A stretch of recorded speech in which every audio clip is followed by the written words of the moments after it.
ভারত কখনোই বাংলাদেশের বন্ধু ছিল না। ভারত শুধুমাত্র বাংলাদেশের একটা গোষ্ঠীর বন্ধু, সেটা হলো আওয়ামী লীগ, বঙ্গবন্ধু, শেখ হাসিনা, এদের বন্ধু। আপামর জনসাধারণের বন্ধু নয়। একথা পরিষ্কার বিশ্বাস করুন। স্বাধীনতা যুদ্ধ, স্বাধীনতা এসেছে ভারতের করুণায় নয়, ভারতের দয়ায় বাংলাদেশ স্বাধীন হয় নাই। বাংলাদেশ স্বাধীন হয়েছে বাংলাদেশের দামাল ছেলে আর নারীদের জীবনের বিনিময়ে। এখানে ভারতের কোনো কর্তৃত্ব নাই। আসল ইতিহাস যখন উঠে আসবে, তখন সত্য যখন আসবে, মিথ্যা তখন পালিয়ে যাবে।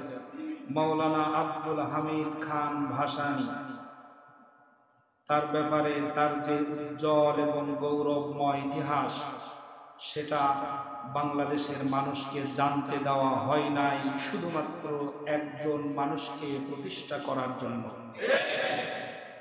মূল ইতিহাস খুবই বিপজ্জনক। সামনে আমাদের চোখ কান খোলা রাখতে হবে। ভারত কখনোই বাংলাদেশের বন্ধু নয়। ভারত শুধু একটা দল কেন্দ্রিক বন্ধু। সেজন্য আমাদের সতর্কতার সাথে সামনের পথ এগোতে হবে। আর বাংলাদেশে বর্তমান বন্যা কবলিত এলাকায় প্রায় 8টি জেলায় লক্ষ লক্ষ মানুষ ঘর বাড়ি ছাড়া হয়ে গেছে।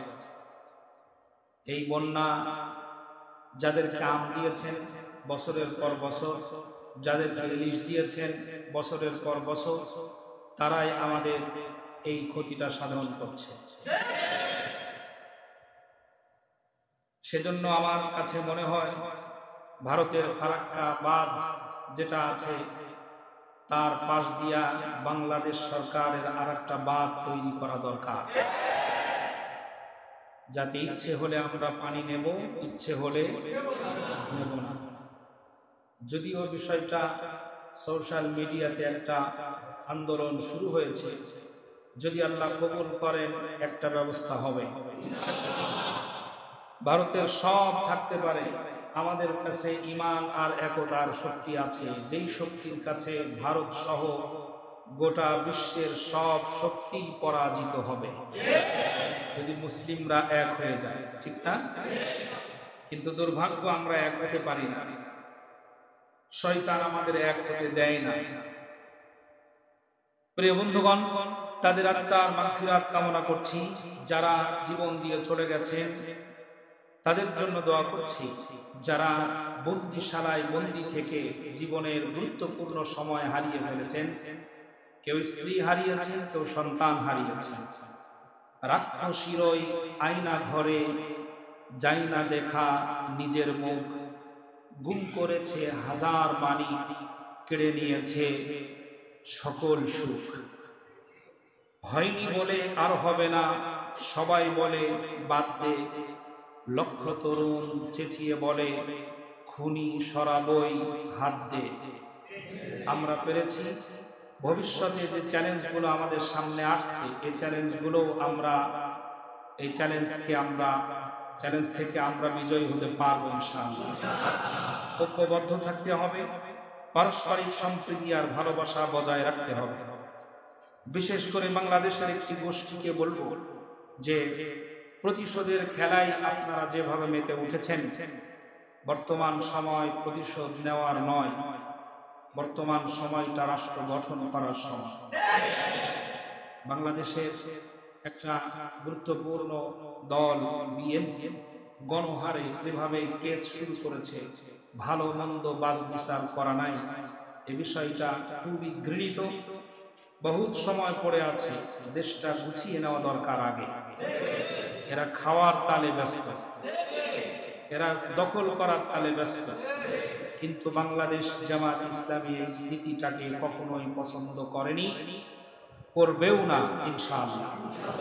কারণ রাসূল সাল্লাল্লাহু আলাইহি ওয়াসাল্লামের মক্কা বিজয়ের পরে যে আদর্শ আল্লাহর নবী লালন করেছিলেন, এরা সেই আদর্শটাকেই লালন করে। যদিও আমি দায়িত্ব নিয়ে বলছি, বাংলাদেশের অধিকাংশ মানুষ এই ইসলামী আন্দোলনটাকে চায়, যদিও মুখ ফুটে এখনো স্বীকার করতে পারছে না, কিন্তু মনে প্রাণে চায়। হৃদয়ের উত্তর হলো এই যে হ্যাঁ, তাদেরকেই আমরা দেখতে চাই, প্রকাশ করতে পারছে না এখন। তবে বিজয় আসবে ইনশাআল্লাহ, মুসলিমদের বিজয় হবে, কোনো সন্দেহ নাই। আল্লাহ তাআলা যেন কবুল করেন, বলেন আমিন। আরো কিছু কথা সামনে আছে, আয়াতের মাঝে আসবে। আমরা খুবই গভীর মনোযোগ দিয়ে আজকে আলোচনা শোনার চেষ্টা করব ইনশাআল্লাহ। আল্লাহ তাআলা কোরআনুল কারীমের খাতিরে, কোরআনুল কারীমের বরকতে আমাদেরকে মুসলিম উম্মাহ ঐক্যবদ্ধ হয়ে সকল প্রকারের চ্যালেঞ্জ থেকে আমাদের বিজয় হওয়ার তৌফিক দান করেন, আমিন। সকলে একটু